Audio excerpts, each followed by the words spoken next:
Ma'am Chris, nandito na pong files ni Miss Ramirez. Na-send na rin po sa email niyo ang iba pang papers na kailangang ipa-review. Wika ni Pita, ang sekretarya ni Crystal. Thank you. Pakilapag na lang sa table tapos remind me later na i-review ang files. Pakikuha na rin pala ng information ng iba pang taong pwede nating gamiting access para makausap si Miss Ramirez. Sagot ni Crystal at ibinalik ang tingin sa kanyang monitor. Lumabas na rin po pala yung headline sa press, ma'am. Nakalagay pong pangalan niyo at pinagkakaguluhan na po ng iba pang reporters, personalities at vloggers. Akala mo naman 1990s pa rin para maging big deal sa kanilang pag-aasawa at pagbo-boyfriend. Ang kailangan ko, investor, para sa bago kong business. Hindi lalaki na, baka umasa lang sa akin at tatamad-tamad. Anyways, hayaan mo lang ang mga news na nagkalat. Hindi po ba tayo aaksyon? Baka makaapekto po to sa proposal na ibinibigay natin kay Miss Ramirez. Lalo na po ma'am, sa pagkakatanda ko, mapili ang ginang na yun sa magiging partners niya sa negosyo. Nagtataka na rin ako dyan kay Miss Ramirez.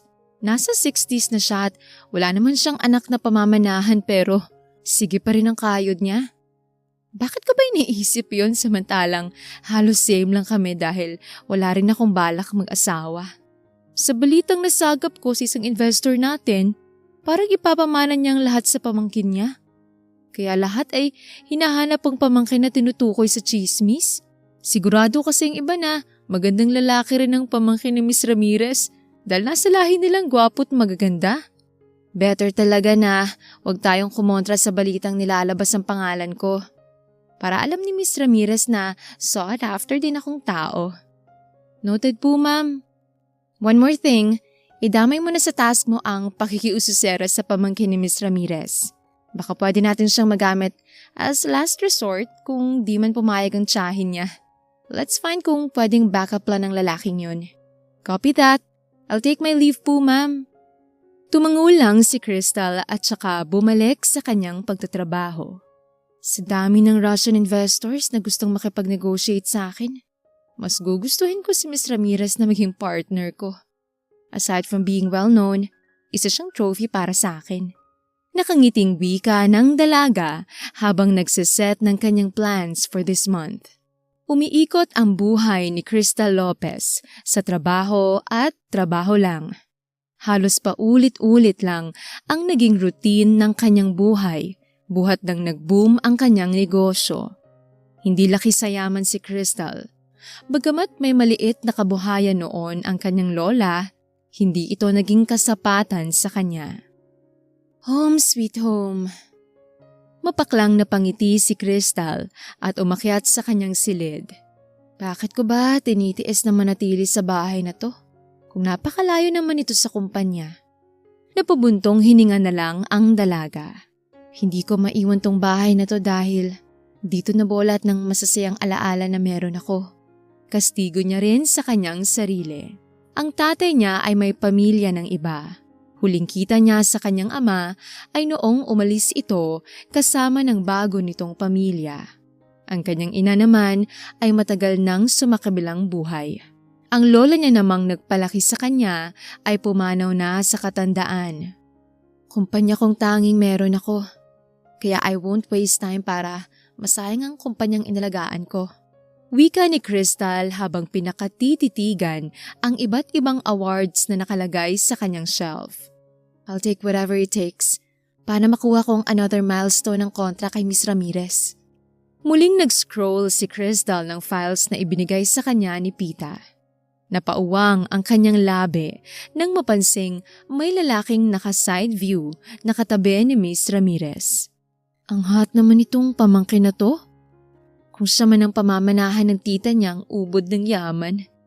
Usal ni Crystal sa kanyang isipan at pinag-aralan pa ang mukha ng di kilalang binata. Ate, kuya, bili na po kayo ng yosi. Kung ang ibang tao ay rangya ang kinagisnan, iba naman ang batang si Troy. Ate, bili na po kayong sampagita. Ang cute mo namang bata. Magkano ba yung sampagita mo? Tanong ng isang babae kay Troy. 10 pesos lang po ito, Miss Ganda. Sagot ni Troy. Sige, bibilhin ko na lahat yan.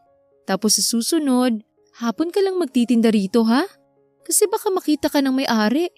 Minsan kasi kapag wala sa mood yung may-ari, salbahe yun sa bata. Mataray kasi yun siya. Paliwanag ng babae. Ganun po ba? Ang salbahe naman niya.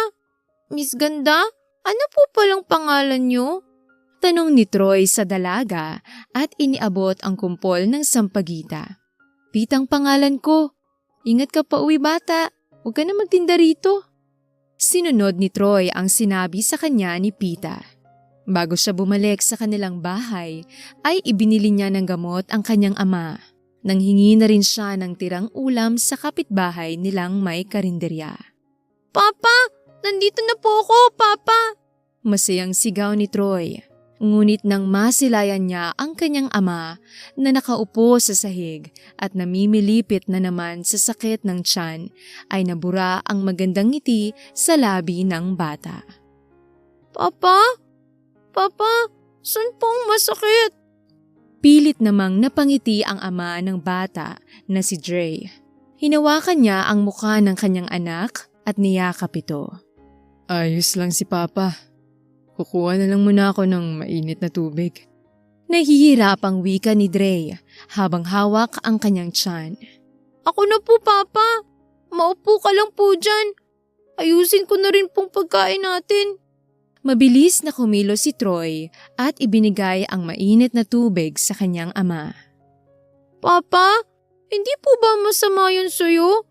Di ba dapat po malamig na tubig ang iniinom mo dahil mainit ang panahon ngayon?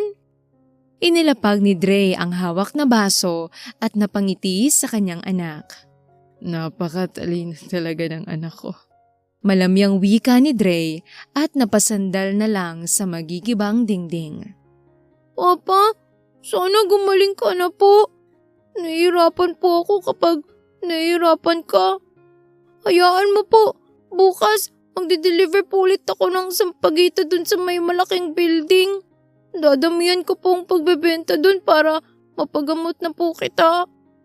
Malungkot na tura ni Troy. Sorry anak. Kasalanan ko kung bakit ka nahihirapan. Sorry talaga. Hindi ito yung pangarap ko para sa ating dalawa. Gagaling ka po, Papa. Hindi mo po ako iiwan. Gaya ng ginawa sa atin ni Mama. Pangako ko po sa'yo na magiging mabuti akong bata para dinggin ni Lord lahat ng dasal ko. Tsaka sa totoo lang po, ako dapat ang humingi ng sorry sa'yo. Kasi dahil sa akin kaya ka nagkasakit. Kung sana di po ako nag-aral nun, edi sana hindi mo ipinibigay sa school ang pera para ibayad sa kanila. Tsaka sana nakabalik tayo kay Lola kung hindi ko iniwan si Mama nun. Kasalanan ko po kaya ka nagsusumikap sa trabaho. Sorry po, Papa. Niyakap ni Dre ang kanyang anak. Nak, hindi totoo yan. Mahal kita kaya ako ginagawa ang lahat para sa'yo. Huwag na huwag mong sisihin ang sarili mo sa kung anong kalagayan ko ngayon. Akong papa mo kaya responsibilidad kita. Pero hindi mo ko responsibilidad, nak. Mahal na mahal kita. Tugon ni Dre at hindi na napigilan ng batang lalaki na mapaiyak dahil sa sinabi niya. 9 na buwan na buhat nang malaman ni Dre na may sakit siya sa kanyang gastro. Dahil sa pagsusumikap na makabalik sa kanyang tiyahin na nasa ibang bansa, nagsumikap si Dre para makahanap ng pera. Hindi niya na namalayan na kakauna niya sa sariling anak at pagproseso ng dokumento, bumagsak ang kanyang katawan. Pita, ibigay mo sa utility ang lahat ng files na kailangan ko. Papatid ako sa kanya sa ibaba. Dadaan ako sa bahay bago makipag-meet sa isang client. Malinaw? Striktong tanong ni Crystal at pinadaanan ng tingin ang ibang empleyado. Agad namang nagyukuan ang mga ito. Itong hirap minsan sa ibang empleyado. Kailangan mo pa silang sungitan o sitahin para gawin nila ng tamang trabaho. Kahit ang totoo ay kaya naman nilang tapusin ang trabaho. Mas nagiging kampante lang sila sa nangyayari. Usal ni Crystal sa kanyang sarili. Naunang bumaba si Pita kaysa sa kanyang boss at nakita niyang muli ang batang may dala ng sampagita. Naku, kung hindi lang cute ang batang to, baka hinayaan ko na tong masigawan ni Ma'am Crystal. Wika ng isang parte sa isipan ni Pita bago nagplaster ng ngiti sa bata. Hello po, Miss Ganda. May sampagita po ulit ako. Kapag binili mo po ito lahat, may libre ka pong basahan ng isang balot. Ikaw na ata uubos ng sweldo ko. Pasalamat ka at cute ka. Pero akin na yan. Babayaran ko na para makauwi ka. Umuwi ka na agad ha. Pababa na yung bus ko. Wala sa mood yun kaya baka bigla na lang maging dragon yun kapag nakita kang nagtitinda rito sa building niya. Thank you po, Miss Ganda. Napakabuti niyo pong tao. Malayong malayo po kayo sa masamang bus niyo. Sana po manatili pa rin kayo sa trabaho hanggang sa magkaapo po kayo. Nagpaalam si Troy na uuwi na sa kanilang tahanan. Ngunit nang makita niyang umalis na ang babaeng si Pita, ay bumalik siya sa kanyang pwesto. Sayang din ang mapapabentahan ko sa loob na staff nila. Baka mamaya may bumili nitong paninda ko. E di marami akong mauuwing pera para kay tatay. Nang mapansin ni Troy na may babaeng nakasuot ng manipis na salamin, ay mabilis siyang nagtago. Kasama pa nito ang babaeng palaging bumibili sa kanya ng bulaklak. Napansin ng bata na may nalaglag itong wallet na itim. Bumalik sa loob ang babaeng si Pita habang papasok pa lang ng sasakyan ang babaeng kasing kulay na ng singkamas. Ang taba naman ng wallet niya. Naku, kailangan namin ni Papa ng pera. Manghang usal ni Troy at binuksan pa ang wallet. Hala, ang galing! Ngayon ako nakakita ng kulay blue na pera. Wala siyang 100. Baka mahirap lang din siya kagaya ko. Biglang nag-isip ng tuluyan si Troy at napatingin sa wallet na itim. Kailangan ko ng pera pero baka kailangan niya rin. Nakastart na ni Crystal ang sasakyan nang may batang kumarang sa kanya. Kumaway-kaway pa ito. Bukod sa pisikal na anyo ng bata, nakuha ang atensyon niya ng pamilyar na bagay. Bakit parang hawak ng marungis na batang wallet ko? Kunot noong tanong niya at bumaba ng sasakyan. Miss Josa, sa inyo po ata itong wallet na itim. Kinuha ni Crystal ang pitaka. Tahimik niyang binuksan at binilang ang cards na nasa loob. Napatingin siyang muli sa batang may dalang sigarilyo at basahan. Saan mo nakuha to? Tanong ng dalaga. Nalaglag niyo po kasi yan kanina. Akala ko po doon sa isang miss ang wallet. Kaso nandyan pong mukha mo sa loob. Wala po akong kinuha kahit isa dyan para di po kayo mapagalitan ng papa niyo. Nakangiting sagot ni Troy. Napangiti naman ng bahagya si Crystal sa bata. Wala akong tatay at kung magpakita man ng magaling kong tatay, baka yun pang pagalitan ko. Sarkastikong usal ni Crystal sa kanyang sarili. Anong gusto mong kapalit, bata? Hindi po batang pangalan ko, Miss Josa. Troy po ngalan ko. Tsaka kung kapalit po ang gusto ko, di sana po kinuha ko na lang ang wallet na yan at di na binalik. Mukhang ma-pride pang batang to ah. Ipinantay ni Crystal ang kanyang sarili sa tapat ni Troy. Anong gusto mong ibigay ko? Mayaman ka po ba?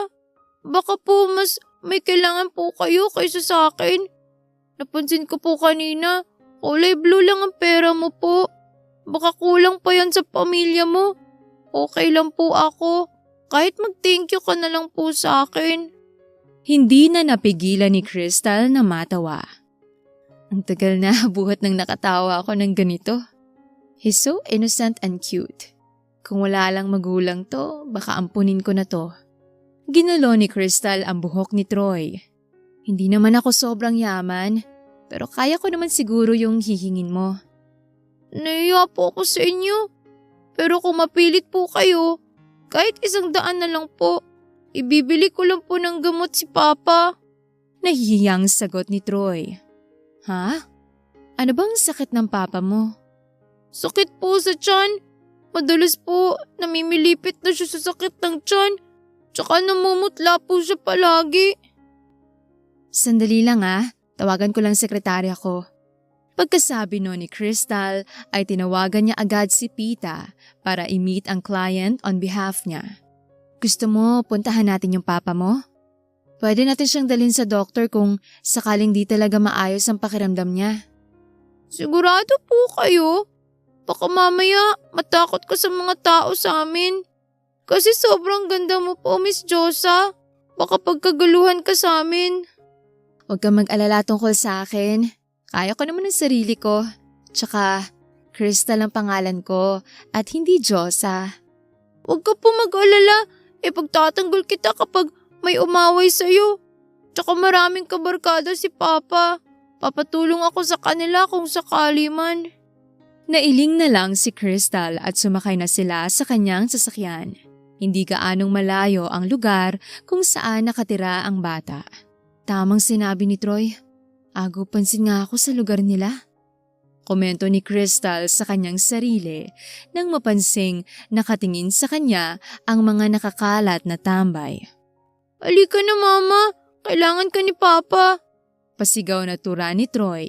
Nahalata naman ni Crystal na pinarinig niya ito sa ibang tao kaya hindi na lang siya sumagot at hinawakan ng kamay ng bata. Pa? Papa? Papa ko? Nandito na po kami. Nadatna ni Crystal ang ama ni Troy na nakahiga lang sa papag. Kulang pa ang deskripsyon ni Troy sa lagay ng ama nito. Sobrang payat nito at halos butot balat na. Papa, may kasama po ako. Tutulungan niya raw po tayo. Nang lumingon ang lalaki sa gawin ni Crystal, nagulat ang dalaga nang makita ang mukha nito. Kaya pala, hindi mukhang Pinoy ang batang si Troy. Yun palang mukhang namana sa tatay. Kung babasihan ko lang itsura nitong lalaki, magtataka ako kung bakit naghihirap ang isang to. Samantalang napatangos ng ilong nito't kulay kahilang mata. Maging ang labi nito'y perpektong hugis. Yun nga lang, payatot siya. Miss Josa, pwede po bang huwag kang ganyang tumitig sa papa ko? Naiilang po ako sa paraan ng pagtitig mo kay Papa. Para mo na kasi siyang kakainin ng buhay. Napatutop si Crystal dahil sa narinig niyang saway ng bata. Tumikim pa siya at iniabot ang kamay sa ama ni Troy. My name is Crystal Lopez. I'm here to help you and Troy. Tinitigan lang ng lalaki ang kamay ni Crystal at nung maiinip na nga ang dalaga ay doon pa lamang iniabot ng lalaki ang kamay nito. Ako si Dre, ang ama ni Troy. Kinagagala kitang makilala. Masking boses niya, makalaglag panty kung hindi lang siya hirap magsalita. Komento ni Crystal sa kanyang isipan. Dre, gusto ko sanang tulungan ka. Kapalit ng ginawang kabutihan nitong anak mo na si Troy. That's too good to be true. Pinakatitigan ni Dre ang dalagang nakatayo sa harapan niya. Wala siyang maipintas sa itsura nito at mukhang may ipagmamalaki rin sa buhay. Pasensya ka na sa magiging tanong ko pero bakit mo naman kami tutulungan? I just wanted to do you a favor dahil sa ginawa ni Troy kanina. Bihira ang gaya ng ganyang bata. At nung tinanong ko siya kung anong gusto niya, ang sabi niya ay mabilhan ka ng gamot. To extend sa kindness ng bata, gusto kong maipatingin ka sa espesyalista. Sa ganung way, wala na akong utang na loob kay Troy. Pwede namang bigyan mo na lang ng scholarship ang anak ko. At ikaw ang sasagot ng matrikula niya sa pag-aaral. Hindi ko responsibilidad ang bata, Mr. Dre. Sa iyong trabaho yun. Kung gusto mo, pwede kang magtrabaho sa akin kapag bumalik na ang kalusugan mo. Para hindi ka tamaan ng hiya. Scholarship na lang ni Troy ang ihiling ko, Miss Lopez. Napailing si Crystal at naupo ng bahagya upang magpantay sila ni Dre. Hindi ikaw ang gumawa sa akin ng mabuti. Lalo na't hindi naman ikaw ang pinangakuan ko. Kung sa tingin mo ay mas mapapanatag ka sa pagtatrabaho sa akin, so be it. Wow! Sa'yo kami titira, Miss Josa. Ang dami niyo sigurong pagkain sa bahay. Napangiti si Crystal sa sinabi ng bata bago ibinalik ang tingin sa ama nito. Buti pa yung anak mo madaling kausap. Sa poder ko muna kayo hanggang sa gumaling ka. Magtrabaho ka sa akin hanggat gusto mo nang may maipon kang pangpaaral sa anak mo. Walang nagawa si Dre kundi ang sundin ang sinabi ng dalaga. Tinulungan siya nitong makabangon at makarating sa kotseng dala nito. Habang nasa biyahe sila patungong ospital ay kusa na lang nakatulog si Troy at Dre kaya nagkaroon ng pagkakataon si Crystal na pagmasdan ang mag-ama. Paanong napapalapit ang loob ko sa magtatay na to? Tura ni Crystal sa sarili. Pagkarating sa ospital ay agad na inihiga si Dre sa stretcher. Mabilis na inasikaso si Dre dahil na rin sa tulong ng pangalan ni Crystal.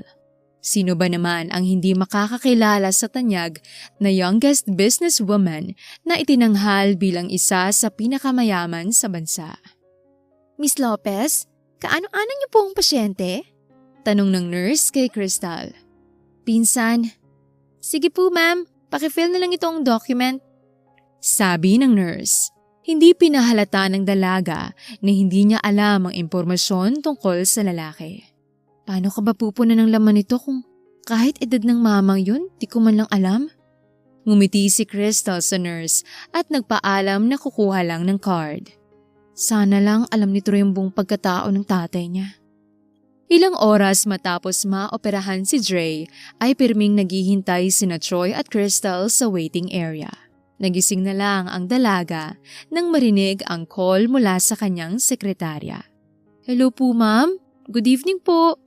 Go ahead. Sorry for the late call, ma'am. Pero gusto ko po kayong i-inform na darating po bukas ang tao ni Ms. Ramirez. She knows better. Alam niyang hindi niya maaring pabayaan ang chance na makausap ang tao ng veteranang negosyante. Mail me the whole details. Early in the morning, i-remind mo ko. Tsaka pala ma'am, sabi ni Mr. Nestor, next month na lang daw kayo magkita dahil pabalik na siya sa Korea. Pagtutukoy ni Pita sa ka-meeting dapat ni Crystal. Sure, send him the details para naman mabigyan siya ng pabor. Don't forget na magpadala sa kanya ng regalo. Kung may iba ka pang updates, pakisend na lang sa mail. I have an emergency. Pagkasabi noon ay binaba ng dalaga ang tawag. Never akong nagko-call off ng meeting sa tuwing may sakit ako.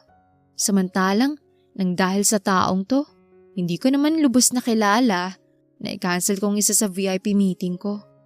Nailing na lang si Crystal sa kanyang naisip habang nilalaro ang buhok ng batang katabi niya. Agad na napabalikwas si Crystal nang lumabas ang doktor na nag-surgery kay Dre. Kumusta po, Dok? Kinakabahang tanong ng dalaga. Napangiti naman ang doktor kay Crystal. It was successful. Stable ang lagay ng pasyente. I think it's more better kung may iwasang magutom ang pasyente. Dapat sapat ang sustansyang kailangan ng katawan niya. The next time na mangyayari ito, mas magiging malala lang ang sakit niya. Pwede po ba akong manghingi ng recommended na meals para sa kanya? Mas okay kasi kung may masusundan kaming pattern. Sure, Miss Lopez. Pero kung hindi masamang tanungin, kaano-ano mo ang pasyente? Bago magsalita si Crystal ay gumalaw ng bahagya si Troy. Mama ko? Mama? Usal ng bata. Hindi ipinahalata ng dalaga ang pagkagulat. Napalunok siya ng bahagya at napangiti sa doktor. Mukhang nakuha naman ng doktor ang nais niyang sabihin kaya't nagpaalam na ito. Nang tuluyang magising ang batang si Troy ay pumasok na agad sila ni Crystal sa kwarto kung saan inilipat si Dre. Papa! Wait, Troy. Hindi pa pwedeng pumeres ang papa mo kasi may tahi pa siya. Nalungkot si Troy kaya nagsalita naman si Dre. Huwag ka mag-alala, nak. Pagkagaling ng tahi ko, promise ko sa'yo, bubuhatin kita gaya ng dati. Nagningning naman ang mata ni Troy at yumakap kay Crystal. Nagkatinginan sina Dre at Crystal. Nailang pa si Crystal habang niyakap pabalik si Troy. Maraming salamat po, Miss Crystal. Gagalingan ko po magtinda sa tapat ng building niyo para makabayad po kami ni Papa. Bawal ka na magtinda sa tapat ng building na yon. Ganun po ba? Sa ibang building na lang po ako magtitinda kasi sabi rin ng isang babae na kasama mo kanina, parang dragon daw pong may-ari ng kumpanyang pinagtatrabahuan niyo. Nangunot ang noo ni Crystal dahil sa isinagot sa kanya ng bata. Dragon daw? Sino nagsabi? Si Ate Pita po. Lokong pitang yun ah. Kalain mo ba namang siraan ako sa bata? Sa isip ni Crystal ay sinasabunutan niya na ang kanyang sekretarya. Hindi naman ganun ang may-ari ng building na yon. Baka mali lang dinig mo sa sinabi niya. Paliwanag ng dalaga. Bahagyang natawa si Dre sa kanyang narinig. At nang nawala sa timpla ang mukha ni Crystal ay lalo lang napatawa si Dre. Bakit ka tumatawa, Papa?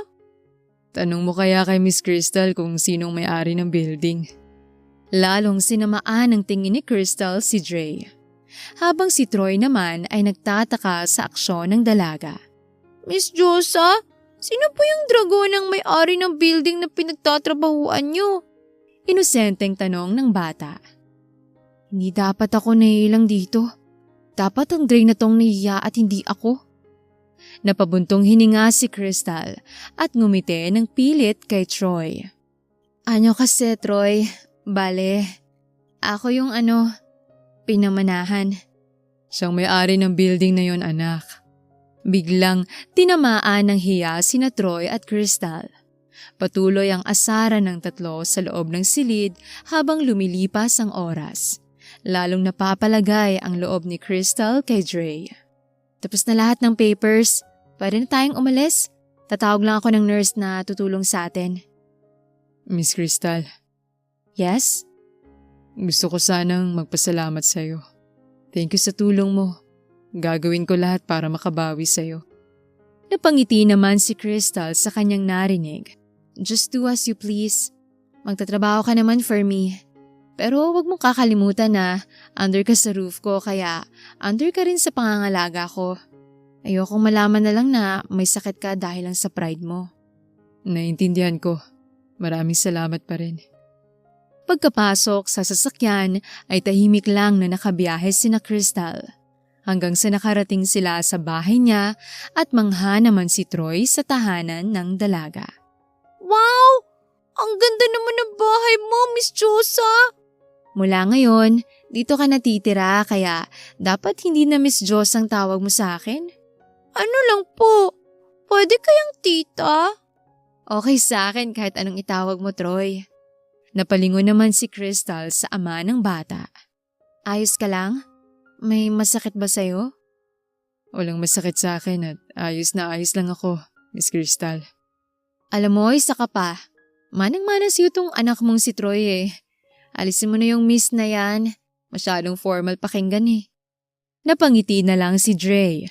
Okay lang ba kung Tala na lang ang tawag ko sa'yo? Tutal, para ka namang Tala na bumaba sa amin ng anak ko. Isa pa, mas madaling sabihin ng Tala kaysa Crystal. Ayos lang din sa akin ng ganun.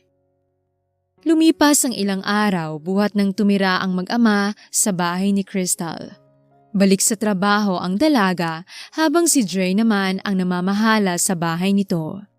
Ngunit di gaya noon, nagkaroon ng kakaiba sa buhay ng dalaga. Ma'am, maaga po kayong uuwi? Tanong ni Pita. Tumingin si Crystal sa kanyang relo at napatango sa kanyang sekretarya. Yes, magluluto raw kasi sila ng gabihan kaya kailangang makarating ako sa bahay before 6 ng gabi. Mabuti naman po ma'am at kumakain na kayo ng normal na pagkain. Tsaka mas mukhang masaya po kayo ngayon kumpara nung nakaraan. Pakiwari ko naman pong mabuting mga tao yung inampun nyo dahil sa paraan din po ng pagtrato nyo. Hindi ako attached sa kanila. Baka mamaya yun ang iniisip mo dyan. Naawa lang din ako sa bata kaya gusto kong bigyan sila ng tulong. Talaga ba ma'am? Ba't parang concern ka rin sa tatay ng bata? Tinaasan ng kilay ni Crystal ang kanyang sekretarya. At kailan ka pa natutong manghimasok sa buhay ko? Buhat di ba nung unang buwan ko rito ma'am, close na tayo? Kita mo, pati katarayan mo nasanayan ko na. Natatawang biro ni Pita sa kanyang boss. Napairap na lang si Crystal kay Pita. That's true. Si Pita lang atang tumagal sa pagsusungit ko. Kaya ayan, inaayaan ko siyang asar-asarin na lang ako na akala mo di niya ako boss. Napailing na lang si Crystal sa kanyang naiisip. Asikasuhin mo yung papers dito bago pa ako mapikon. Siyempre naman ma'am, paalala lang pala. Huwag kang mafo-fall sa karisma ng daddy ni Troy. Remember, di siya pasok sa standards mo. Napamake face na lang si Crystal sa hirit ng kanyang sekretarya at saka lumabas ng sariling opisina. Pagsakay niya sa kotse, bigla na lang siyang napaisip tungkol sa standard niya. Ano nga bang standard ko dati? Gusto ko yung mayaman, nahihigitan ng yaman ko. Edukadong tao, na kayang tapatan yung talino ko. Gwapo sana, para magandang lahi na magiging anak ko. Gusto ko ng isang lalaki na pwede akong kainggitan ng kahit na sinong babae. Yun ang standard ko. Wika ni Crystal sa kanyang sarili. Ngunit sa parte ng kanyang isipan, tinanong niya ang sarili kung yun ba talaga ang gusto niya sa isang taong makakasama niya habang buhay. Pagkapasok sa bahay, nadatnan niya sina Troy at Dre na naghihintay sa pagkainan. Napangiti ang bata sa kanya habang napako naman ang mata ni Crystal kay Dre. Imposible akong magkagusto sa lalaking to dahil hindi siya pasok sa standard na meron ako. Bukod sa mahirap ang isang to, alam kong hindi siya isang edukadong tao. Usal ni Crystal sa sarili. Napukaw na lang ang atensyon niya nang magsalita si Dre. May problema ba, Tala? Kanina ka ba nakatingin sa mukha ko? Wala. May ano ka sa mukha. Madumi yung mukha mo. Try mo magkilamos. Wala namang dumi sa mukha si Papa. Tumalikod si Crystal. Merong dumi yung mukha niya. Palusot pa ng dalaga. Mamaya na lang ako maghihilamos. Kain na muna tayo para makapagpahinga na rin tayo. Tahimik lang silang kumakaing tatlo. Hanggang si Crystal na ang bumasag sa katahimikan nila. Kumusta naman kayo rito sa bahay? Inayos po ni Papa yung mga gamit na pinakita niyo po sa amin sa may stock room. Sabi po ni Papa, dapat daw po pinturahan yun. Tapos po nung nagbasa na po kami ni Papa, ang bait ko nga po kasi tinulungan ko po si Papa na magluto ng kakainin nung tanghali tsaka po gabihan. Good to know that. Pero sana, huwag mo munang pagurin ang sarili mo, Dre. Baka mamaya, bumuka na lang yung tahi sa tiyan mo. Huwag ka mag-alala, Tala. Alam ko naman ang limitasyon ko. Tsaka isa pa, kaunting bagay lang naman ang ginagawa ko rito sa bahay. Baka next month, pwede mo na akong payagang magtrabaho bilang utility sa kumpanya nyo. Wala namang problema kung di ka magtatrabaho habang nasa poder ko kayo. Siguro asikasuhin mo na lang muna si Troy para makapasok siya next school year. Hindi naman palaging nasa poder mo kami. Baka sa susunod na taon lang ay magkanobyo ka na at magkapamilya. Nakakaya naman sa magiging asawa mo kung nakatira pa rin kami ni Troy sa bahay mo. Kung anong balak mong gawin basta maayos, i-go mo na lang. Napangiti ng bahagya si Dre at sinandukan ng kanin si Crystal. Damihan mong kain, Tala, para magkaroon ka pa ng maraming energy sa trabaho. Itinimpla na rin kita ng gatas para may mainom ka mamaya habang busy ka sa pagre-review ng papeles nyo. Paano mo alam? Alam mong alin? Na nagtatrabaho pa rin ako kahit gabi na. Ayun ba? Nung isang gabi kasi naalala kong di ko pa naiinom yung gamot ko. Kaya kumuha ko ng tubig sa ibaba. Saktong napadaan ako sa kwarto mong bukas ang pinto. Kaya ayun, nakita kong nagtatrabaho ka pa rin. Thank you. Yun na lamang ang tanging nabanggit ni Crystal. Tala, huwag ka sanang magalit pero gusto ko sanang itanong kung nasa ng parents mo. Wala na. Lola kong nagpalaki sa akin kasi si Mom maagang namatay. Tapos yung tatay ko naman, sumakabilang bahay na. Kaya ako lang tao rito. Ito yung family house ng mom ko. Ako naman po yung nanay ko, sumama sa ibang lalaki po. Tapos kinuha niya po lahat ng pera ni Papa. Tapos naghihirap na kami ni Papa noon pero inaaway pa rin ng nanay ko si Papa. Sobrang salbahe po ng nanay ko. Kaya tama lang din po na hindi ako sumama sa kanya. Siguro po, Tita Tala, salbahe rin ng Papa mo. Kaya tama rin na hindi ka sumama sa kanila.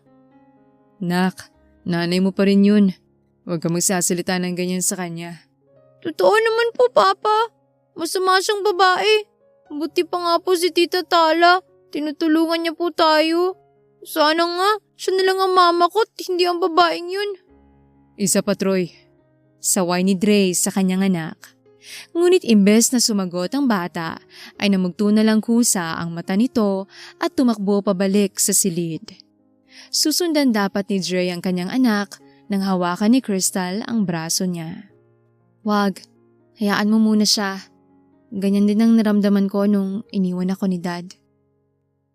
Sorry. Ayoko lang na magalit siya sa totoong nanay niya. Ayoko lang na mapuno ng galit ang puso niya. Hayaan mo. Tutulungan kita sa pag-explain kay Troy. Don't rush things. Darating din sa point na maintindihan niyang lahat. Besides, bata pa naman si Troy. Tura ni Crystal na ikinatango naman ng binata. Dre, may ba ako? Mahal mo pa ba yung mama ni Troy? Napataas ang dalawang kilay ni Dre dahil sa tanong ng dalaga. Bakit mo naitanong? Ano? Gusto ko lang malaman kung bakit nangyari yun sa inyo. Kinakabahang sagot ni Crystal. Kasing totoo nun, nagbagong lahat sa nanay ni Troy buhat ng makakilala ng lalaking mayaman. May plano kasi kami nun. Ang kaso hindi siya makapaghintay. Kaya sumama na lang siya sa lalaki. Sinubukan mo bang suyuin siya? Oo naman. Sinubukan kong mabuo pa rin kami. Pero wala na akong nagawa. Isang araw bumalik na lang siya na may kasamang mga pulis. Sinabi niyang may ninakaw raw ako sa boyfriend niya. Kaya lahat ng ipon ko para sa plano ko'y naibigay ko sa kanila. Para lang di ako ipakulong sa kasong di ko naman ginawa. I'm sorry to hear that. Tala, may tatanong ulit ako. Tanong mo lang. Kailan mo balak bitiwan ang braso ko? Maghuhugas pa kasi ako ng plato eh. Napatingin naman si Crystal sa kanyang kamay na nakahawak pa rin sa braso ng binata. Timaan ng hiya ang dalaga ay mabilis na inialis ang kamay kay Dre. Aakyat na ako. Nauutal pang wika ng dalaga at mabilis na pumanhik sa kanyang silid.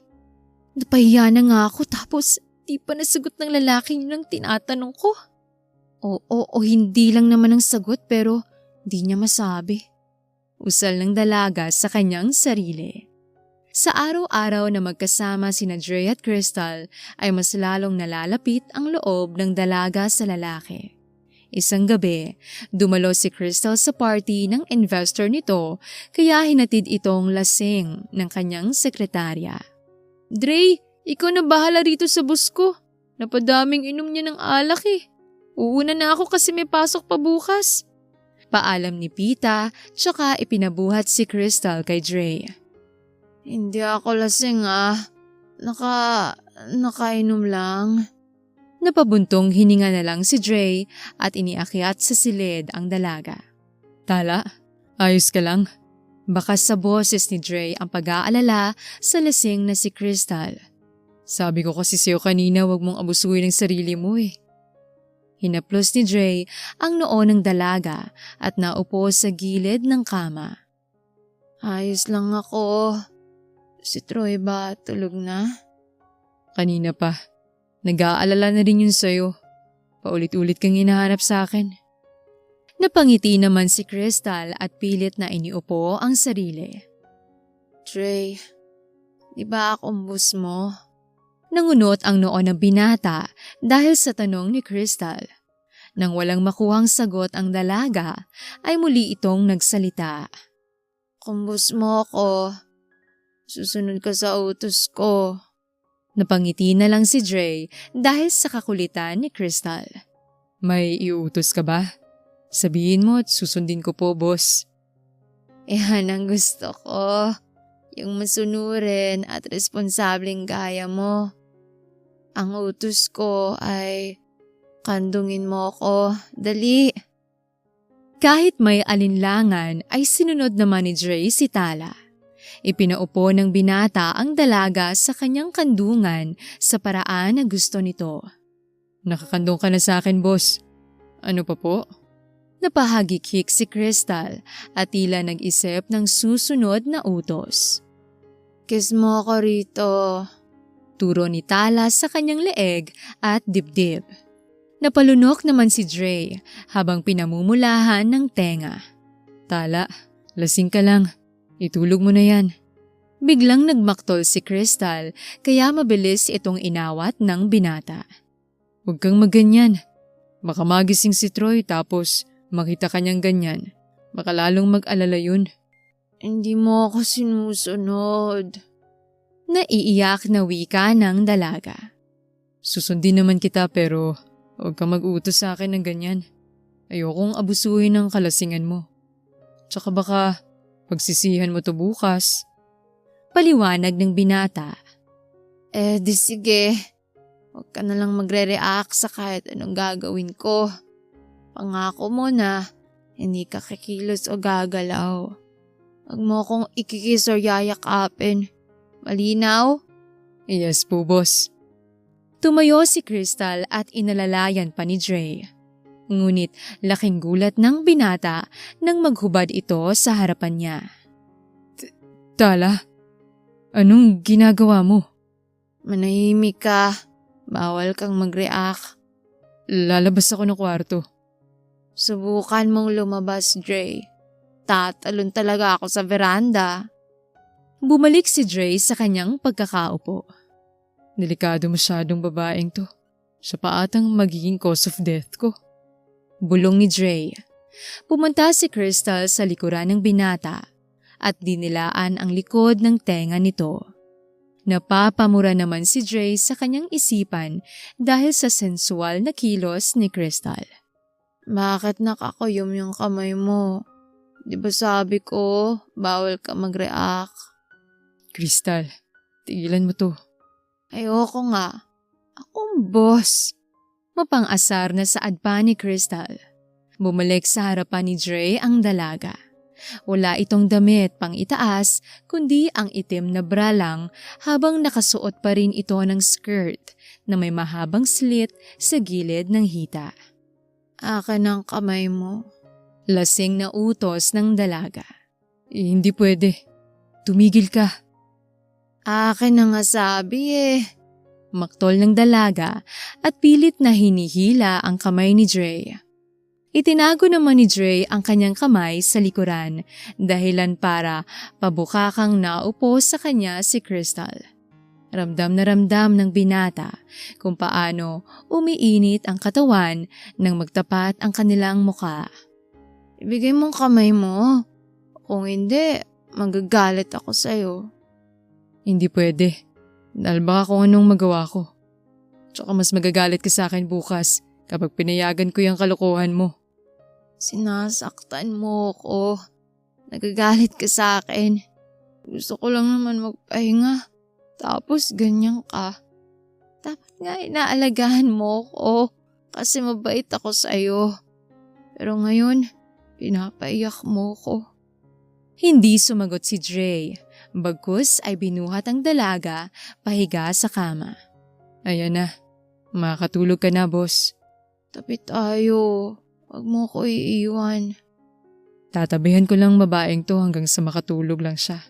Tapos babalik na ako sa kwarto namin ni Troy.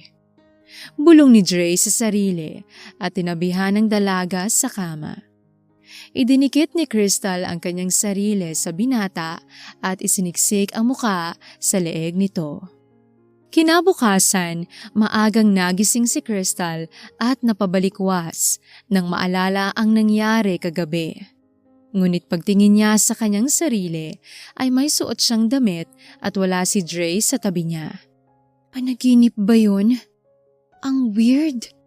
Bakit ko naman gagawin yun sa lalaking di pasok sa standards ko? Tsaka ako? Never akong magkukusang mangakit ng lalaki.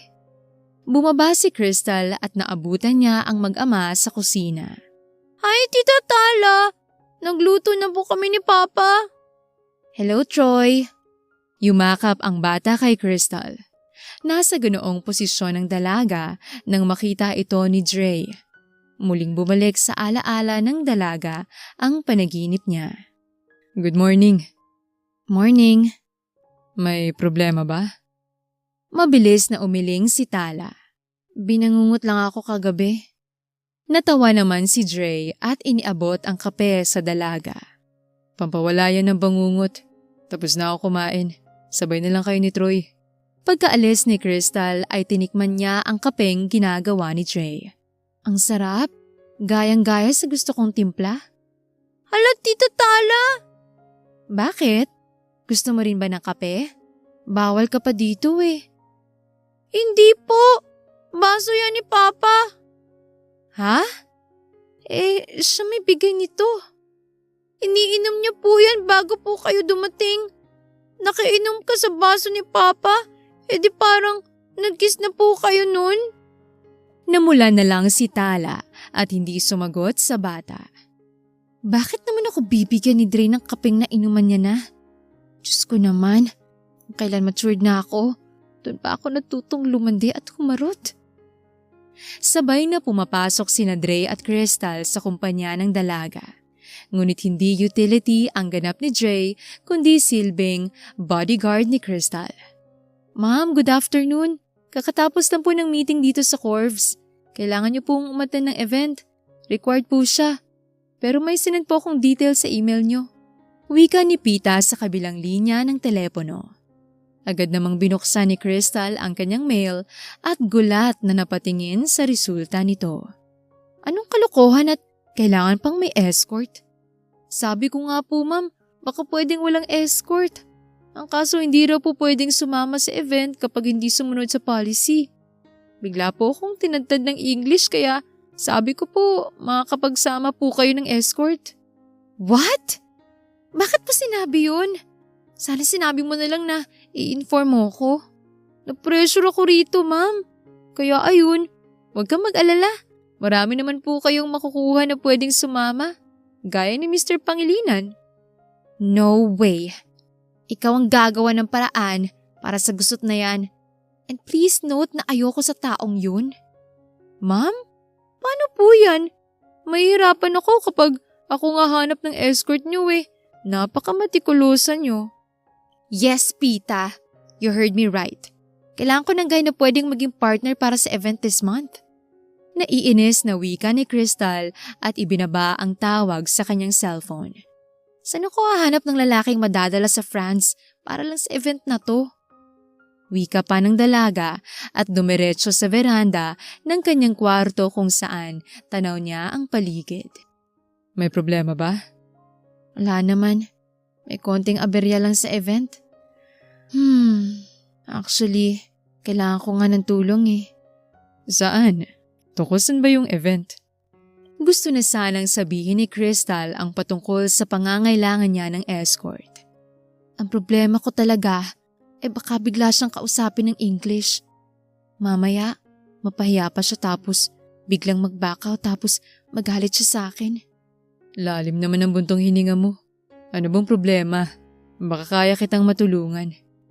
Sabihin ko sa'yo mamaya kapag settled na. Pumasok sa banyo si Crystal at saka napamura sa kanyang isipan. Wala akong mahanap na pwedeng escort ko. Kapag wala na akong choice, di na ako a-attend. Ang kaso lang, baka gawing big deal yun ni Mr. Ramirez at hindi siya makipag-negotiate sa akin. Ay, nalintik ka na talaga. Hindi mapigilan ni Dre ang mag-alala sa kanyang boss. Kaya hanggat maaari, hindi niya gustong ma-stress ito sa maliliit na bagay. Habang naglilinis ng mini garden ang binata, sakto namang dumungaw sa veranda si Crystal. Damn, malagkit. Kailan pa tinubuan ng abs si Dre? Mabilis na nailing si Crystal at bumalik sa loob ng kanyang kwarto. Bakit ba ako nahihiya sa kanya kung sakaling makita na akong nakatingin sa biceps niya? Kasalanan niya naman kung nakatoples siya habang naglilinis sa tapat ng veranda ko. Wika pa niya sa sarili. Babalik sana sa pagkahiga si Crystal nang may kalokohang pumasok sa kanyang isipan. Tala, bakit bumaba ka ng nakaganyan? Mamaya may makakita sa'yo rito. Baka sa boses ni Dre ang ines. Ikaw nga nakatopless, pero di naman kita sinaway. Sagot ng dalaga. Tumalikod si Dre sa direksyon ni Crystal. Bakit ka tumalikod? Napairap na lang sa ere ang binata. Pilit pinapatid ng babaeng tong PC ko. Bulong niya sa sarili. Kinakausap kita, harapin mo ako. Humarap ang binata at lumapit sa dalaga. Hinawakan ni Dre ang strap ng suot ni Crystal at halata sa mukha ng dalaga ang gulat. Alam mo ba kung gaano kadelikado tong ginagawa mo, Tala? Lumapit ka sa lalaki na ang tanging suot ay nightgown. Tapos halos makita na yung iniingatan ko sa'yo. Sa susunod na gagawin mo yan, hindi na ako magpipigil.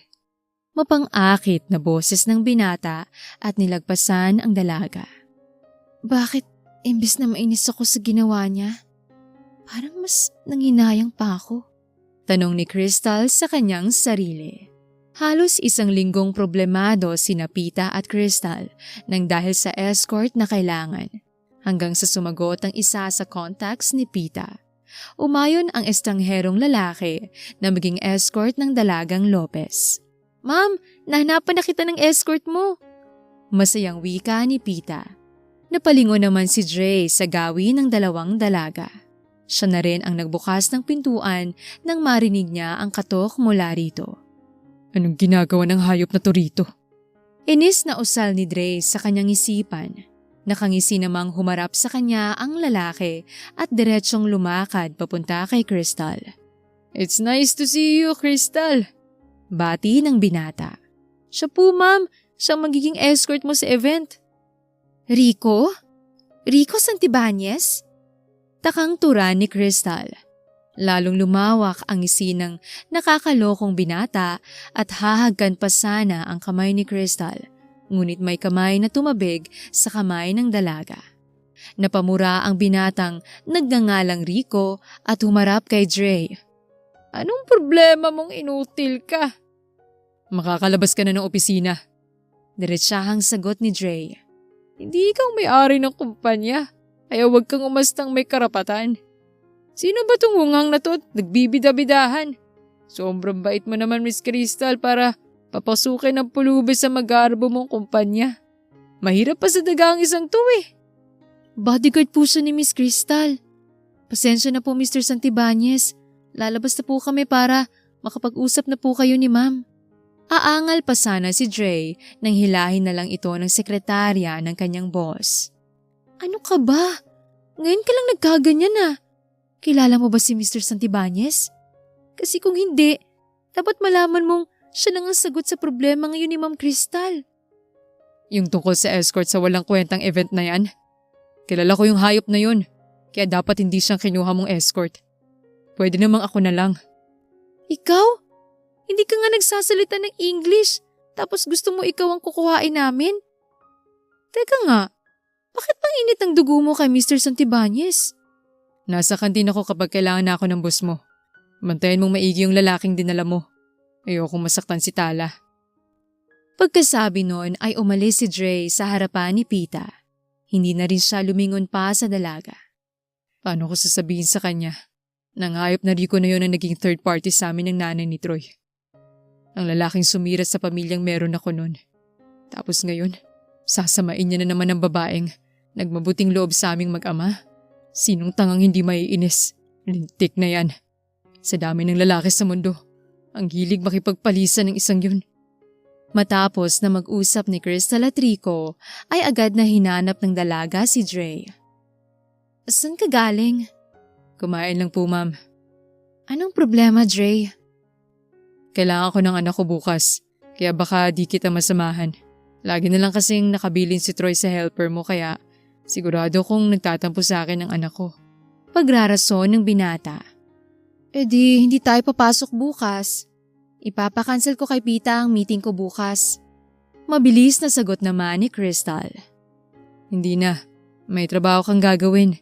Tsaka isa pa, Kailangan niyong magkita ng escort mo. Pagkasabi nun ay hindi na muling umimik pa si Dre. Halos isang araw rin niyang hindi pinansin si Crystal dahil kay Rico. Hindi niya maintindihan ng sarili kung bakit gusto niyang ipagdamot na lang ang dalaga para sa sarili niya. Anong laban ko dun? Ang yaman nun samantalang ako, namamalaboy sa Pinas. Mabuti na nga lang at bumalik na kahit papano yung katawan ko. Hindi na ako mukhang hihipa ng hangin, di gaya ng dati. Kung pwede ko nga lang sabihin sa kanila na magaling ako mag-Ingles, hindi sana ginawa ko na. Pero alam ko namang kapag sinabi ko yun, pagtatawanan lang ako ni Tal at Pita. Takting buhay to. Napasa po na lang si Dre sa dami ng kanyang naiisip. Sa loob ng nagdaang araw, ilang beses sinubukan ni Crystal na kausapin si Dre. Ngunit ang pihikang lalaki ay panay ang iwas. Naiinis na ako sa Dre na to Kala mo kung sinong tao para isnabin lang gaya kong Diyosa. Napipikong tura ni Crystal habang nag-aayos ng kanyang gamit. Bigla namang kumatok sa kanyang pintuan si Troy, kaya't pinapasok ito ni Crystal. Mabuti naman at pinayagan ka ng tatay mong masungit na pumunta sa akin. Feeling niya naman na nakawin kita sa kanya. Naku, yan tatay mo talaga, masasakal ko na. Nag-away po ba kayo ni Papa, Tita Tala? Hindi kami nag-away. Akong inaaway niya. Sabihan mo nga yung papa mo na baka pwedeng pansinin niya na ako para di naman ako mukhang hangin na dinadaan-daanan niya. Baka po may nagawa kayo sa kanya, tita.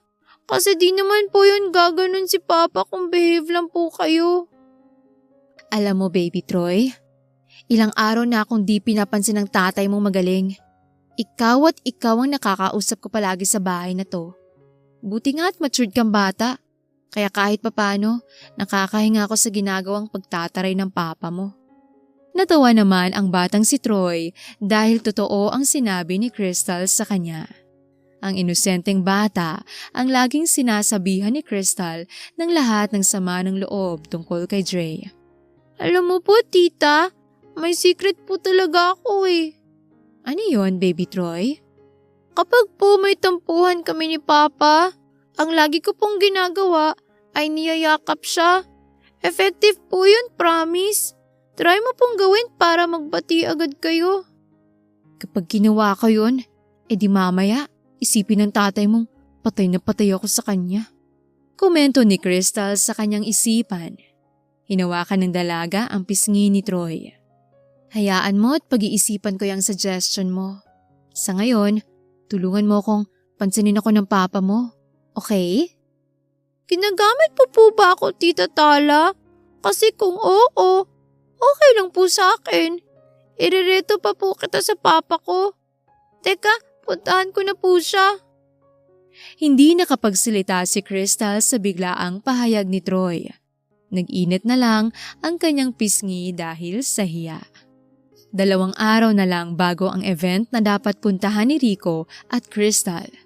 Imbes na paghandaan ng dalaga ang kanyang pupuntahan, mas minabuti niyang paghandaan ang dapat niyang sabihin kay Dre. Dre, pwede ba tayong mag-usap? Tungkol sa atin? Tungkol sa atin? Oo, tungkol sa amin ng anak ko. Ang sungit mo talaga. Nakakailang araw ka ng ganyan sa akin Hindi mo ba titigilan ng pagsusungit sa akin? Nainis na ako sa'yo. Sorry. Alam kong wala ako sa lugar para gawin sa'yo yun. Hayaan mo, bubukod na kami ni Troy. May naayos pa lang kasi ako. Hindi na napigilan ni Crystal ang maiyak. Bigla namang nag-alala si Dre dahil sa naging reaksyon ng dalaga. Manhid ka ba talaga? O nagbubulag-bulagan ka? Hindi mo ba talaga kayang pansinin na nasasaktan mo ko? Hindi ko naman intensyon na saktan ka. Yun na nga Wala kang intensyon na saktan ako, pero nagagawa mo. Dre, please naman, lawakan mo yung isip mo. Hindi ko kayo pinapalis ng anak mo. Kung maaari nga lang, dito na kayo tumira habang buhay di hihilingin ko. Bakit? Bakit mo hihilingin na manatili kami rito? Paano kung mag-asawa ka na tapos magkaroon ka na ng sariling anak? Tapos, mahal kita. Malinaw ba ang pagkakasabi ko? Hindi ka naman siguro bingi, di ba? Kung nabingi ka, edi uulitin ko. Mahal kita, Dre. Mahal na mahal kita. Bakit? Tala, naguguluhan ka lang. Baka na-challenge ka lang sa akin kasi di kita pinapansin. Alam mo, tama ka. Pagod ka na at may lakad ka pa sa susunod na araw. Magpahinga ka na. May ayusin lang talaga ako. Dre, ano ba? Nag-confess ako. Mahal kita kahit na mahirap ka lang. Mahal kita kahit na hindi ka edukadong tao. Kung buhay ang lola ko, malamang nasabihan na ako ng tanga. Dahil minahal kita kahit di ka naman pasok sa standards ko. Lintik nga eh. Mahal kita tapos di mo ko mahal. Ang tanga ko. Tumakbo pabalik sa kwarto si Tala habang nakatulala naman si Dre na naiwan sa sala. Mahal niya ako. Isang takas ng ngiti ang lumapat sa labi ng binata. Dumating ang araw ng flight ni Crystal papuntang France. Wala sa hulog ang pakiramdam ng dalaga dahil na rin sa hindi maayos na usapan nilang dalawa ni Dre. Ma'am, sure na po kayong dala niyo na lahat ng kailangan niyo? Tanong ni Pita sa kanyang boss na wala sa ulirat. Hoy, Ma'am Crystal! Kinakausap kita kaya dapat sumasagot ka dyan. Sinamaan ng tingin ni Crystal ang kanyang sekretarya. Baka nakakalimutan mong ako ang boss mo, Pita. Di ko nakakalimutan. Pero baka ikaw ang may nakakalimutan dyan. Parang lamay ang pupuntahan mo at hindi party kung makapagsenti ka dyan. Na-check ko lahat ng gamit mo pero mukhang di mo naman na double check. Kaya sana wala kang makalimutan. Mamaya, utusan mo na naman akong bumiyahe papunta sa'yo. Dahil lang nakalimutan mo yung pants mo. Di ba ako kamahal-mahal, Pita? Hindi sumagot si Pita sa kanyang boss, kaya nagpatuloy lang ito sa pagsasalita. Pangit ba talagang ugali ko? Kaya lagi na lang akong naiiwan sa ere. Perfectionist lang ako pero di naman ako masamang tao para hindi bigyan ng pagmamahal eh. Kamahal-mahal ka, kahit nuknukan ka ng sungit. Napalingon si Crystal sa may-ari ng pamilyar na boses. Anong ginagawa mo rito? Nasaan si Mr. Santibanez? Tanong ng dalaga habang nakatitig kay Dre. Ano kasi ma'am, nag-cancel po si Mr. Santibanez dahil may emergency raw po. Huwag ka na maghanap pa ng iba, nandito na ako. Tsaka ako naman yung mahal mo, di ba? Tinarayan lang ni Crystal ang sinabi sa kanya ng binata. Habang kinindatan naman ni Dre si Pita na siyang kasabwat niya para hindi makasipot si Rico na dapat ay escort ni Crystal. Hindi nagpapansinan ang dalawa sa buo nilang biyahe hanggang sa lumapag ang sinasakyang eroplano sa kanilang lokasyon. Pagkarating sa silid na okupado ni Crystal, hindi agad umalis si Dre. Mabilis na sinagot ni Crystal ang tawag kahit pa nakatingin sa kanya si Dre. Hello? Mr. Santibanez? What? Anong ibig mong sabihing itinali ka at ikinulong sa CR? Oh my goodness! I'm really sorry. Promise, I will do something pagbalik ko. I'm so sorry. You're such a nice person. Salamat sa pangunawa. Ibinaba ng dalaga ang tawag at inis na napatingin sa lalaking akala mo walang ginawang kasalanan. Look, kung akala mong papalagpasin ko yung ginawa ninyo ni Pita sa dapat na escort ko, ay nagkakamali ka. Hindi nagsalita si Dre, bagkus ay tinawid niya ang pagitan nilang dalawa ng dalaga. Niyakap niya ito ng mahigpit at paulit-ulit humingi ng pasensya. Nagawa ko yun kasi nasasaktan ako. Kasi mali yung nararamdaman ko pero nagsiselos talaga ako. Sinubukan ko namang pigilan pero wala eh. Ang sakit sa utak at puso na makitang nagtatawanan kayong dalawa. Akala ko nga nung una, naiinis lang ako sa lalaking yun. Dahil siyang rason kung bakit wala na kami ng nanay ni Troy. Pero, Tala, hindi eh. Iba yung nararamdaman ko. Gusto kong ipagdamot ka sa kanya. Gusto kong akin ka lang. Sorry, Tala. Mahal mo ba ako? Tapatin mo nga ako, Dre. Oo, huwag ka nang mainis. Aamin naman akong mahal kita. Kaya lang gusto kong may maipagmalaki muna ako sa'yo bago ko sabihing mahal kita. Nahihiya kasi ako sa totoo lang. Bakit ka nahihiya sa akin eh? Wala naman akong pakialam sa anumang standard ko. Alam mo, buhat nang makilala ko kayong mag-ama, nag-iba na ang perception ko. Naging walang kwenta yung ideal guy ko kasi alam kong kahit anong yaman ko, babalik pa rin ako sa'yo. Baka mahal mo lang ako dahil may abs ako. Nagpapatawa ka ba? Napangisi si Dre sa dalaga at kinuha ang isang kamay nito. Inihaplos ni Dre ang kamay ni Crystal sa loob ng kanyang damit kung saan makakapa nito ang matitigas na muscles sa katawan niya. Bakit di ka na makapagsalita? Naghahanap si Crystal ng sasabihin ngunit walang lumalabas sa bibig niya. Kinuha naman ni Dre ang pagkakataon para halikan ang dalaga at mahiga sila sa ibabaw ng malambot na sofa. Hinayaan ni Dre na makapatong sa kanya ang dalaga habang hindi nakakalas ang kanilang halikan. Hindi na namalaya ni Crystal ang oras nang dahil sa halik na ginawa sa kanya ni Dre. It's my first kiss. My gosh, di na virgin ang labi ko. Kamuntikan pa akong mag-initiate para mawala ang virginity ko. Saad ni Crystal sa isipan. Ayos ka lang? Napatango na lang si Crystal at hindi makatingin ng maayos sa mata ni Dre. Nilapitan naman siya ng binata at hinawakan ang kamay niya. Sabihin mong buryo ka na, kakapakinig sa mga nagsasalita. Itatakas kita rito at pwede nating hihigitan yung ginawa natin kanina. Mapang-akit na alok ng binata. Mabilis namang kinurot ni Crystal si Dre sa tagiliran kaya't impit itong napadaing. Tigilan mo ako. May kailangan kong kausapin kaya I need to focus. Yung susunod na speaker ang ipununta ko sa event na to. Hindi nagtagal, umakyat na ang susunod na panauhin. Nagpalakpakan ng lahat nang maipakilala si Miss Ramirez, ngunit agaw pansin naman ang ginawa ni Dre na pagtayo. Nagbulungan ng ibang bisita habang hinihila naman siya ni Crystal para paupuin. Hudson? Ikaw ba yan, iho? Halos lahat ng camera ay palipat-lipat kina Miss Ramirez at Dre. Maraming umalalay sa ginang para makababa ng entablado upang puntahan ang binata. Auntie Stella. Mabilis na yumakap si Stella Ramirez sa binata.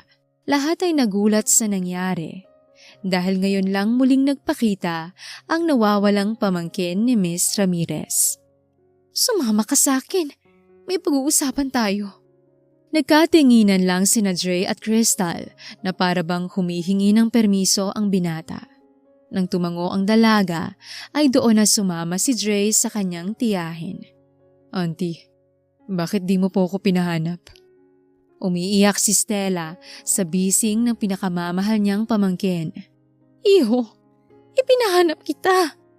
Kung alam mo lang kung paano ko niloko ng iba't ibang tao para lang bayaran sila at hanapin ka. Kung saan-saan na ako nakarating sa kakahanap lang sa'yo. Pero hindi pa rin kita nakita. Nagpunta na ako sa Pilipinas nitong nakaraang taon. Pero ni Anino mo hindi ko nakita. Bakit ba nawala ka nalang bigla ha? Alam mo bang pinagagala mo ko ng husto? May ilang investigator na nagsabing patay ka na. Kagagawa ni Rina. Siya ang may kasalanan kung bakit hindi ako nakabalik. Sinunog niya lahat ng documents ko, maging ang passport ko. Dahil di naman ako kilala rito sa Pilipinas, napagbintangan pa akong sindikato. Walang tumulong sa akin dito, auntie. Bukod sa babaeng kasama ko kanina. Ibig sabihin, para kang TNT sa Pinas? Diyos ko, sinasabi ko na nga bang ipapahama ka lang ng laos na model na yun. Bueno, mabuti pa't sumama ka na sa akin pabalik sa mansyon. Pinigilan ni Dre ang kanyang auntie Stella. Auntie, may gusto pa akong malaman niyo. May anak po kami ni Rina at nasa Pilipinas siya. Napatakip na lang sa bibig ang ginang. Kuhain natin ang apo ko, Hudson. Kahit nagalit ako sa nanay niya, hindi ko naman pwedeng idamay sa inis ang apo ko. Papalakihin ko siyang mabuting bata. Nakakaloka, ma'am. Ibig sabihin, si Dre na patpati noon na naging macho na ngayon ay same na Dre Hudson Ramirez na tagapagmana ng Ramirez Empire? Hindi makapaniwalang tura ni Pita. Pita, sumasakit na ulo ko. Kakarinig ng paulit-ulit na sigaw mo. Isang linggo na yung balita na yan pero di ka pa rin makaget over. Di ba nga ikaw pang nagbigay kay Troy doon sa sundo na pinapapunta ng lalaking yon? Nag-ampun ka ng isang bilyonaryo? Hindi ko siya inampo nang dahil sa bilyonaryo siya o anuman. All this time, kasama mo yung tagapagmana ng Ramirez pero wala kang nagawa para ipa-accept yung offer natin. Ano ka ba naman, Ma'am Crystal? Akala ko ba matalino tayo rito sa kumpanyang to? Isa pang arte mo dyan, ipapakain ko na sa'yo tong iPad. Wala man lang kayong closure ni Dre? I mean, for how many months na sa bahay mo siya nakatira tapos di niya man lang nagawang magpaalam sa'yo ng maayos? Mahal ka pa talaga ng lalaking yun? Sabi niya mahal niya raw ako. Pero totoo, hindi ko rin alam kung totoo ba yung naramdaman niya sa akin. Kasi nung nag-confess siya na mahal niya ako, parang na-pressure ko siya nun. Hindi ko na rin alam. Umabot ng linggo, buwan at taon na hindi na muling nagpakita pa si Dre kay Crystal. Sa tuwing nakikita ko yung articles na tungkol sa kanya, parang okay naman siya. Tsaka sa huling rumor kay Dre, may fiancé na raw siya. Ang OA ko naman masyado kung masasaktan pa ako ng gusto kung di naman niya ako girlfriend. Nakakainis. Sana gaya na lang ng dati na lagi lang siyang nasa tabi ko. Nagpuna si Crystal ng kanyang luha habang binabasa ang announcement ng kasal ni Dre. Punong-puno ng kasiyahan sa loob ng 5-star hotel na okupado ni Dre Hudson Ramirez. Lahat ng importanteng bisita ay bumiyahe pa galing sa Europe para lang masaksihan ang pinaghandaan niya. Dre? Ayos namang lahat, iho? Tanong ni Auntie Stella. Niyakap naman ng binata ang kanyang tiyahin at hinagkan sa ulo. Yes, Auntie. Wala kang dapat ipag-alala sa setup. Tulungan mo na lang akong magdasal na sana successful at positive ang maging sagot niya. Kanina ko pa nga hawak itong rosaryo ko. Kagabi pa ako panay dasal na naway maging maayos ang lahat. Teka muna, kakausapin ko yung ibang pinsanin mo. Baka naiinip na ang mga yun.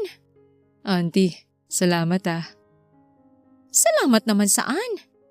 Sa lahat po. Kung tutuusin, pwede mo namang hindi ako tulungan, gaya ng iba kong tita.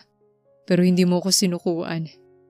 Hanggang ngayon na may edad ka na, hindi pa rin nagbago yung pangako mo sa akin. Salamat, Auntie, dahil minahal mo ako gaya ng tunay na anak. Hinawakan ni Stella ang pisngi ng kanyang pamangkin. Hudson, iho. Nang mawala ang kapatid ko na siyang ama mo, nangako ako na hindi ka tatalikuran sa kahit anong unos ng buhay. Tsaka tayo na lang ang magkakampi rito. Huwag kang magdrama dyan at baka maiyak ako tapos masira ang makeup ko. Naiiyak na biro ni Stella. Maraming salamat po talaga. Pangako, hindi ko po kayo bibiguin. Sa kabilang banda, nag-aayos ng file si Crystal nang makatanggap siya ng mensahe mula kay Pita. What the heck? Naaksidente si Dre Hudson Ramirez sa isang 5-star hotel? Hindi makapaniwalang usal ng dalaga at napahawak ng mahigpit sa kanyang cellphone. Dapat ko ba siyang puntahan? Hindi naman ako doktor kaya bakit ko siya pupuntahan?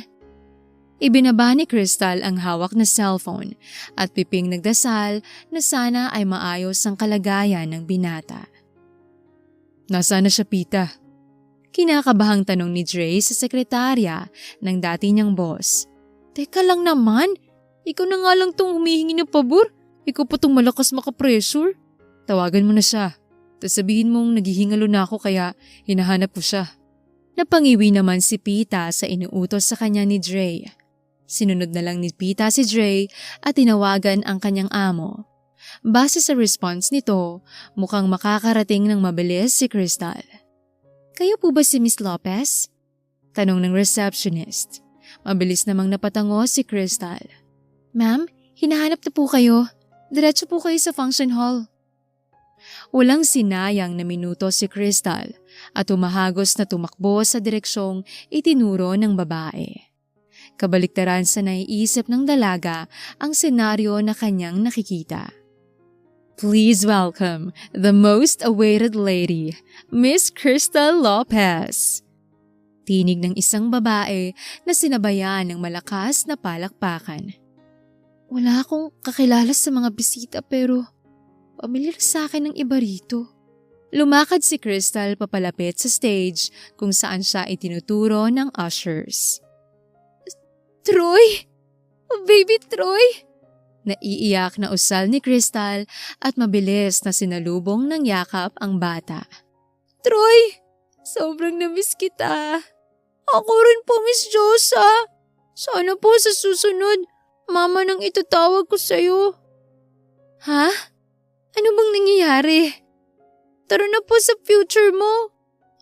Nagpatianod na lang si Crystal hanggang sa makatapat niya na si Miss Ramirez. Ano pong nangyayari? I'd like to formally introduce myself. My name is Miss Stella Ramirez. Pero para hindi ka mahirapan, you can call me Auntie. Naguguluhan man si Crystal ay hindi niya mapigilan ang mamangha sa ganda ng paligid. Bigla na lamang humina ng bahagya ang musika at nagbukas ang LED kung saan may nakasulat na siyang binabasa ng pamilyar na tao. You were just a dream na hindi ko inaasahang makukuha. Your name crystallized my whole being. Tama ka. Minahal mo ko kahit di ako kamahal-mahal. Sabi mo pa noon, di ako pasok sa standards mo. Pero thank you for saving me and my kid. Ni minsan, hindi ka humiling ng kahit anong bagay mula sa akin. Kaya ngayon, Tala, kalabisan ba kung akong may hihilingin sa'yo? Bigla na lamang namatay ang mga ilaw at sabay ng musika, may humapit sa bewang ni Crystal. Ang pamilyar na init at amoy na matagal kong hinintay. Wika ng dalaga sa kanyang isipan. Napalunok pa siya ng ilang ulit kasabay ng patak ng luha. Dre. Idinikit ni Dre ang kanyang mukha sa dalaga. Tala, mahal na mahal kita.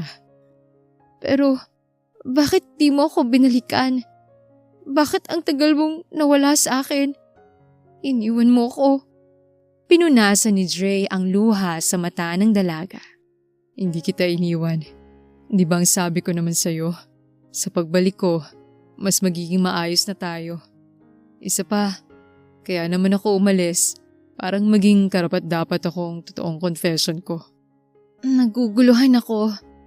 Akala ko na aksidente ka kaya nagmamadali akong pumunta rito. Tapos ngayon ang daming tao. Tapos may tugtog pa.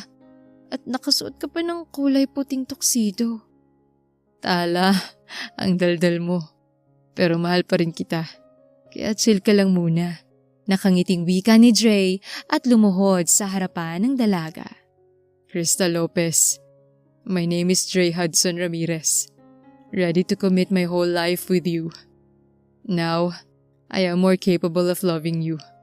Sa harap ng maraming tao, gusto kong hingin ng kamay mo. Will you marry me, Tala? Lalong naiyak ang dalaga sa kanyang nakita. Nakakainis ka. Sana pinagbihis mo man lang ako ng maganda. Proposal na pala to. Amok ni Crystal na ikinatawa ng mga bisita, lalo na ni na Troy, Auntie Stella at Pita. Oo naman. Mabilis na isinuot ni Dre ang singsing sa kamay ng dalaga at tumayo para halikan ito. Tara na sa honeymoon. Birong wika ng binata at umani siya ng hampas galing kay Crystal. Wala nang bawian. Papakasalan mo na ako. Nababaliw ka na ng dahil sa akin. I am guilty, Your Honor. Birong sagot pa ni Dre at muling hinalikan ang dalaga. Naging mag-business partners sina Dre at Crystal bago tuluyang nag-merge ang kanilang mga kumpanya. They rushed nothing sa relationship na meron sila. Until the day came at naganap ang pinakahihintay na kasalan. Matapos ang lahat ng seremonyas, itinakas ni Dre ang kanyang asawa sa dapat na reception na pupuntahan nila. Dre, paano si Troy? Hahanapin tayo ng anak natin. Naibilin ko na siya kay Pita, Mrs. Ramirez. Wala kang dapat na alalahanin. Remember, ang tagal kong hinintay na dumating ang araw ng honeymoon natin. Sige nga, prove me something, mister ko. Pigil ngiti si Dre nang dahil sa pangaakit ng kanyang asawa. Mabilis na tinawid ni Dre ang pagitan nila ni Crystal. Hindi na nga namalaya ni Mrs. Ramirez na tatanggal na ni Dre ang gown niya. Ang hot masyado ng mister ko. Pero maswerte siya kasi sexy at maganda ako. Wika ni Crystal habang sinasalubong ang halik ng kanyang asawa. Pinaglandas ni Dre ang kanyang dila hanggang sa maselang parte sa leeg ni Crystal. Lahat ng posisyon ay nagawa niya upang pasayahin ang pinakamamahal na asawa. Ilang buwan buhat ng kanilang masigabong honeymoon, nagdalang tao na si Crystal, isang batang babae na pinangalanan nilang Trowan. Dumaan pa ang ilang mga taon na sinubok ang pagsasama ng mag-asawang Dre at Crystal. Kapit kamay ang dalawa sa agos ng buhay. Mahal kita. Mamahalin habang buhay. Walang iwanan hanggang kamatayan. I love you, Crystal Lopez Ramirez. I love you too, Dre Hudson Ramirez. Ang pag-ibig na hindi nasusukat ng yaman o paghihirap. Ang pagmamahal ay hindi kontrolado